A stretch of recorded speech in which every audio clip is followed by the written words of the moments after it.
అందరికీ నమస్కారం. నేను మీ బిసిరెడ్డి. మీ అందరికీ తెలిసినటువంటి విషయమే. నేను కొత్తగా చెప్పాల్సినటువంటి పరిస్థితి లేదు. కాకపోతే చెప్పాలి. తెలిసి కూడా కొంతమంది అమాయకత్వంగానో, మూర్ఖంగానో ప్రవర్తిస్తున్నారు.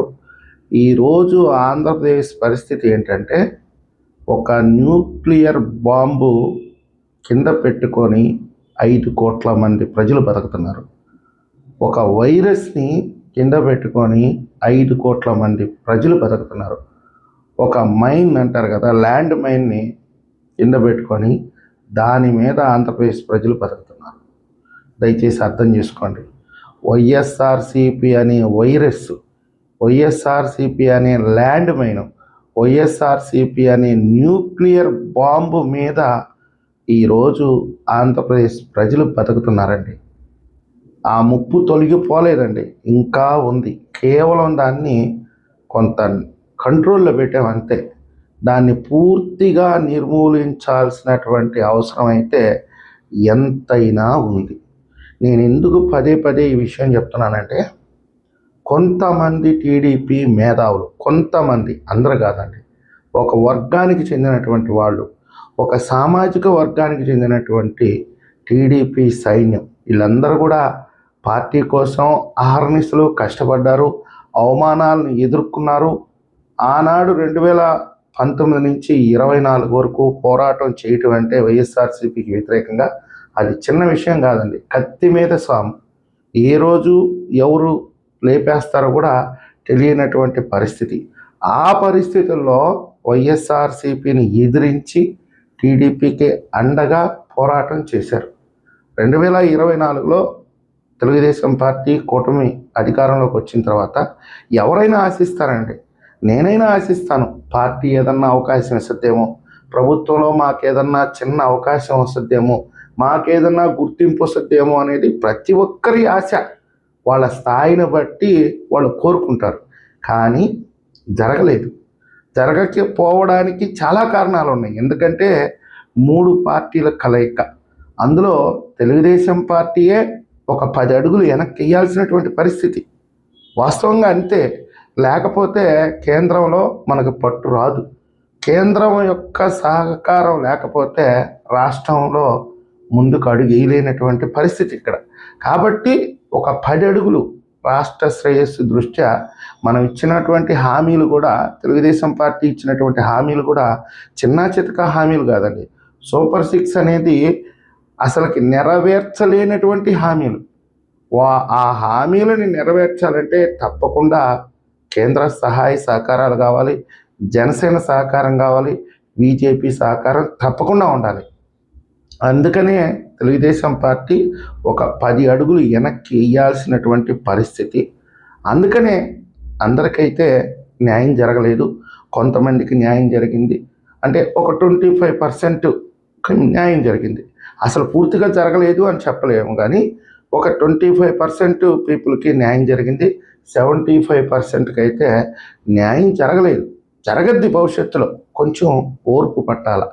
కాకపోతే ఈ 75%లో ఒక 5% పీపుల్ మేము ప్రతిపక్ష పాత్ర పోషిస్తాము, వైఎస్ఆర్సీపీ ఫెయిల్ అయిపోయింది కాబట్టి మేము ఆ స్థానాన్ని భర్తీ చేస్తాము, మేము వైఎస్ఆర్సీపీ వాళ్ళలాగా భజన చేయము, వాళ్ళలాగా జగన్మోహన్ రెడ్డికి ఊడిగించేయము, మేము ప్రభుత్వం చేసే తప్పుల్ని ఎత్తి చూపుతాం.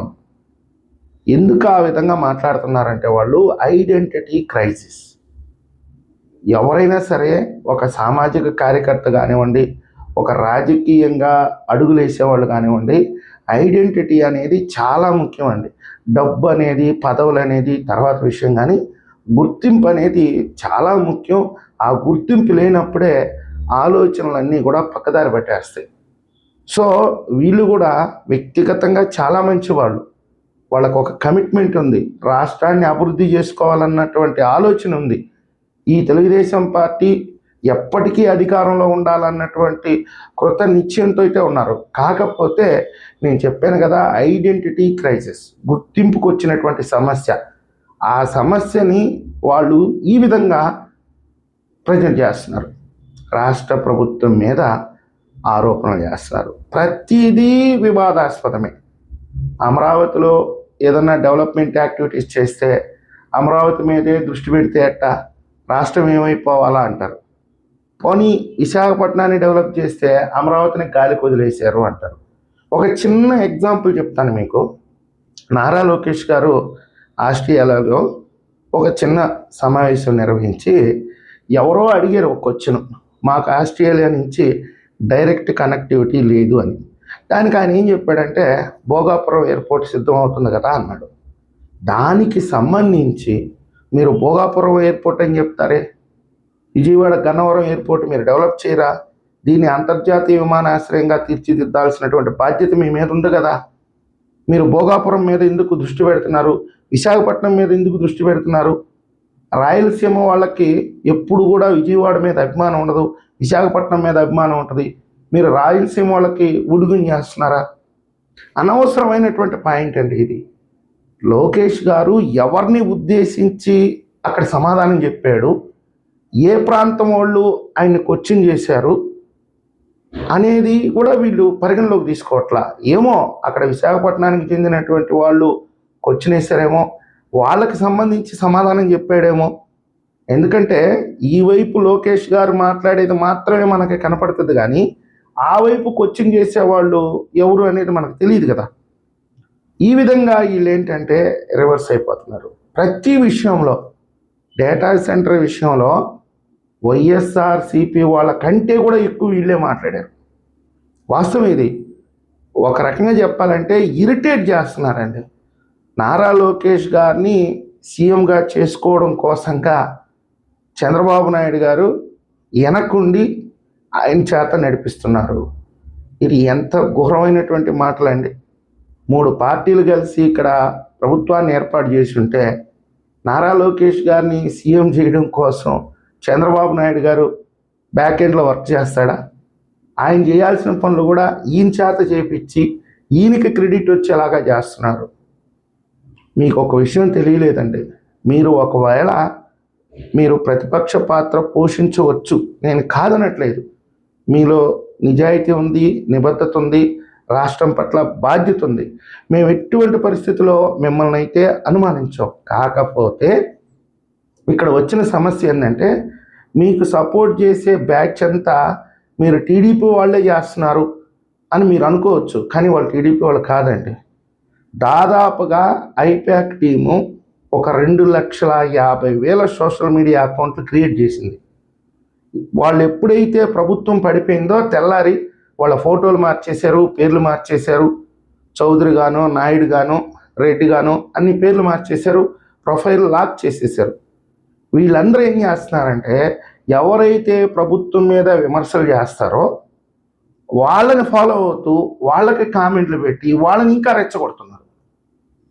మీరు చూస్తున్నారు, ఎవరికైతే ఎక్కువ వ్యూస్ వస్తాయో ఆ ఛానల్లే మీరు ఫాలో అవుతారు. సో మనకు చాలా తక్కువ వ్యూస్ వస్తాయి. ఎవరికి ఎక్కువ వ్యూస్ వస్తాయి అంటే సహజంగా నా ఛానల్లో ఏముంటుంది అనేది మీకు తెలుసు, ప్రభుత్వానికి అనుకూలంగా వీడియో చేస్తాడు. సో ఈ వీడియో చూడకపోయినా పర్లేదు, మనకి తెలిసినటువంటి విషయమే అని మీరు స్కిప్ చేస్తారు. మేము వీడియో ఎందుకు చేస్తున్నాము, మేము ఎందుకు ఈ సబ్జెక్ట్ మీద మాట్లాడుతున్నాం అంటే కామన్ మ్యాన్ని యాక్టివేట్ చేయాలి, అవగాహన కల్పించాలి అనే ఉద్దేశంతోనే మేము పబ్లిక్లో మాట్లాడతాం. వాళ్ళు ఏం చేస్తున్నారంటే ఈ 1,50,000 మంది ఎవడైతే ప్రభుత్వానికి వ్యతిరేకంగా మాట్లాడతాడో వాడిని లేపుతున్నారు. ఇక్కడ మేము డబ్బులు ఆశించి పనిచేయట్లేదు, ఏ ఆశింపు లేదు మాకు. ఈ రాష్ట్రం బాగుండాలనే ఉద్దేశంతోనే నేను చేస్తున్నాను. డబ్బులు ఆశించేవాడిని అయితే అది వేరే రకంగా ఉంటుంది. ఆ రకంగా నేను ప్రయత్నిస్తాను, చాలా యాడ్స్ వేసుకుంటాను. ఒక 2 వార్తలు ప్రభుత్వానికి అనుకూలంగా చెప్తా, 2 వ్యతిరేకంగా చెప్తా, ఇంకా ఇంప్రూవ్ చేస్తా. కానీ మీరందరూ అంటే నేను ఎవరిని దెప్పిపొడిచే ప్రయత్నం అయితే చేయట్లేదు. మీరు ఆలోచించండి, దాదాపుగా ఈ 1,50,000 దాదాపుగా 2 లక్షల అకౌంట్లు ఉంటాయి. ఈ 2 లక్షల అకౌంట్లు ఎవరైతే ప్రభుత్వానికి వ్యతిరేకంగా మాట్లాడుతున్నారో వాళ్ళని లేపుతున్నారు. వాళ్ళ వ్యూస్ ఎక్కువ కనిపిస్తున్నాయి. మీరేమనుకుంటున్నారంటే వీడి దగ్గర చాలా కంటెంట్ ఉంది కాబట్టి ఇంతమంది చూస్తున్నారని చెప్పి మీరు కూడా ఆ వీడియో చూస్తున్నారు. సో మాలాంటి ఈ రాష్ట్ర ప్రయోజనాల కోసం కష్టపడే వాళ్ళని గుర్తించట్లేదు. వాస్తవంగా చెప్తున్నాను, గుర్తించట్లేదు, ప్రమోట్ కూడా చేయట్లేదు. ఇది కూడా మీరు గుర్తించుకోవాలా. ఈరోజు ఇంకా కీలకమైనటువంటి విషయం చెప్తాను. వైఎస్ఆర్సీపీ ఎన్ని ఆరోపణలు చేసినా ఎవడు పట్టించుకోడండి. వాళ్ళ బతుకే ఒక అబద్ధం. వాళ్ళ నిద్ర లేస్తే అబద్ధం చెప్తారు. ఈరోజు 5 కోట్ల మంది ఆంధ్రప్రదేశ్ ప్రజలకు తెలుసు, చిన్నాయిని చంపుకొని అదెత్తి చంద్రబాబు నాయుడు గారి మీద వేసినాడు. 500 కోట్లు ఖర్చు పెట్టి రుషికొండ ప్యాలెస్ కట్టి కనీసం దాన్ని ఏ పర్పస్తో కట్టానని కూడా చెప్పలేనివాడు. సొంత చెల్లిని తల్లినే మెడబెట్టి బయటికి నెట్టేసినాడు.